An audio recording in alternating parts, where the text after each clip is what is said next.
a day out. Are you a little bit more excited maybe than over the weekend, the last couple of weeks, knowing that the banner's going to be up in the rings and all that? So excited. Nicole's been taking a lot of threes in preseason. Do you feel like that's the next evolution in his game? He's such a great offensive player as is, but I'm just curious if that's something, if there's something else. Well, I think you look at the postseason run and how well he shot it from three, and that was such a big part of us going 16-4 and winning a world championship. We always want him to shoot that shot. I think it opens up the offense on the floor for everybody. And last year he shot it well. So if he can consistently get up the quality threes, we want him to shoot that.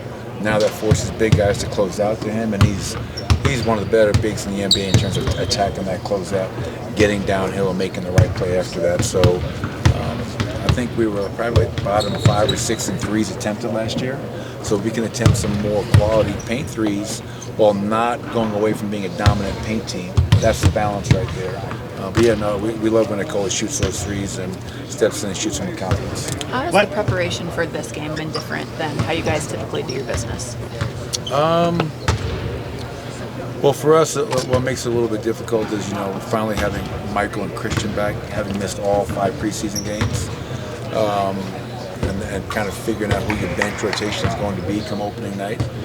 And then you look at what the Lakers have done and you study their preseason games.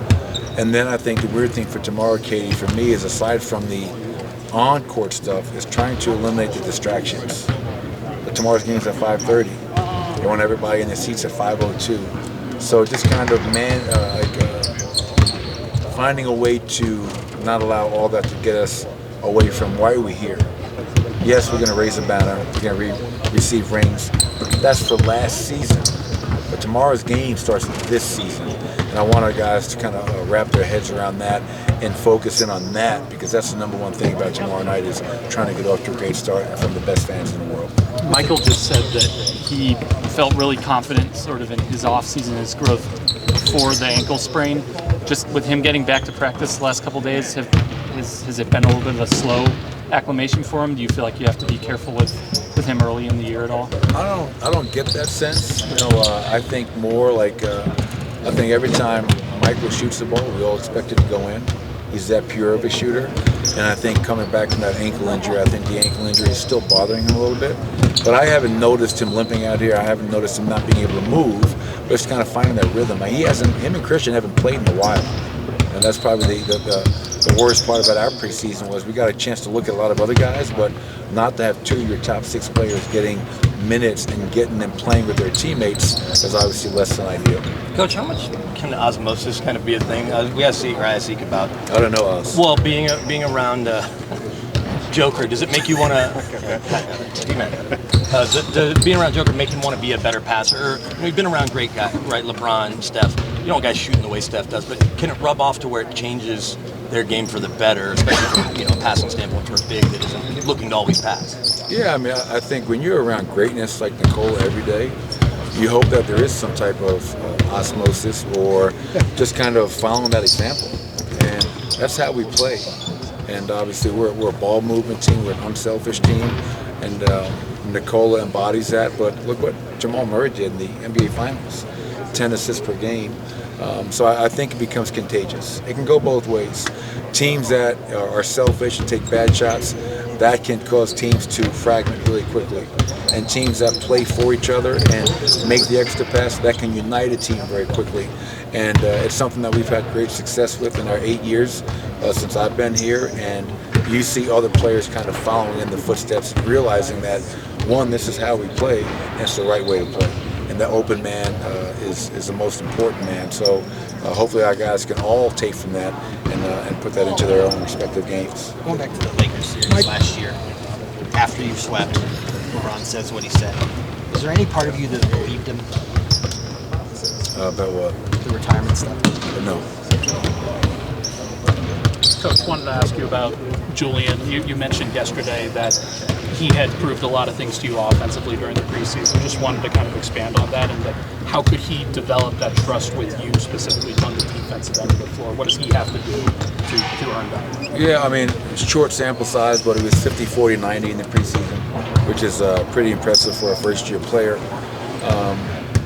I think his defense is pretty good. I think he's really bought in and committed to playing on that end.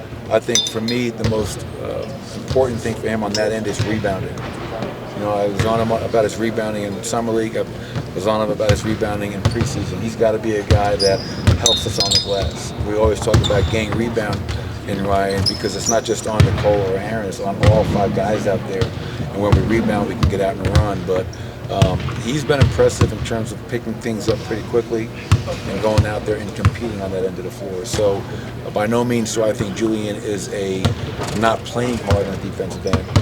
I just know he can continue to give more, dig deeper, and help us a lot more on the glass.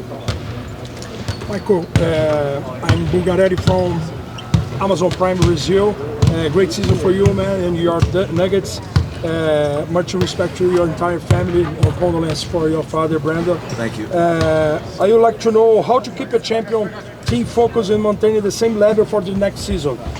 Is the biggest challenge for you and your coach staff? Yeah, I mean, I don't think no NBA team has repeated since 2018. So it's hard to be a team that can repeat.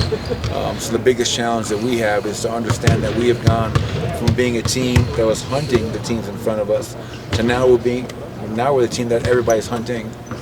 We have a bullseye in our back every single night. So with winning a championship comes responsibility to bring your best each and every day, not just 82 games, but in practice and shoot around and player development and film sessions in the weight room. So that's our biggest challenge, is to understand what we've accomplished and the responsibility that comes along with that. You mentioned your dad. I know you said it's been good to be back around basketball. I mean, tomorrow, how much will you, when you see it go up the banner, think about him and what he impacted you basketball-wise? Well, I'm always thinking about him. Yeah. It was for me the other night after our Clipper game.